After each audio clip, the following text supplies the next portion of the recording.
મારું નામ ખુશી છે. મેં 10th સ્ટેન્ડર્ડમાં છું. મેં ટ્યુશનમાં 9th સ્ટેન્ડર્ડથી જોઈન કર્યું છું.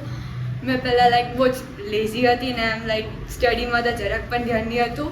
પછી મમ્મીએ મને ટ્યુશન ઇઝીમાં જોઈન કરાવ્યું ને સ્ટડીઝમાં બહુ જ ઇમ્પ્રુવમેન્ટ થયું ને પછી સર મોટિવેશન આપતા હતા અને મને બહુ જ હેલ્પ કર્યું ને 10thમાં આવીને પછી બહુ જ એમ સ્ટડીઝમાં એટલું ધ્યાન નહીં અપાતું હતું પણ તો બી સરે મને મોટિવેટ કરીને પછી મને એમ કોન્ફિડન્સ આવ્યો કે હવે કંઈક કરવું જ છે.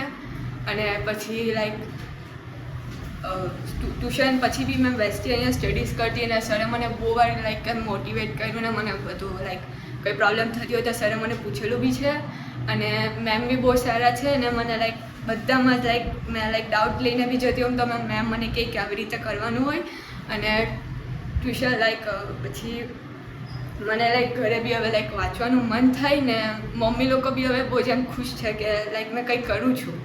અને મને પછી કાલે ગર્લ્સ સેશન થયેલો ને મને એમાં બહુ જ એમ મોટિવેટ મળ્યું ને હવે એકચ્યુઅલી એમ લાગે કે આ ગર્લ્સ શું છે, વુમન શું છે, હમણાં જેવી ગર્લ્સ છે એવી છે જ નથી ને સ્પિરિચ્યુઅલમાં બી જે ગર્લ્સ છે ને તે કાલે જઈને મને ખબર પડી ને હવે મોટિવેટ મળે કે હવે ગર્લ્સ છે એવી રીતે રહેવાનું ચાલુ કરી દઉં છું મેં.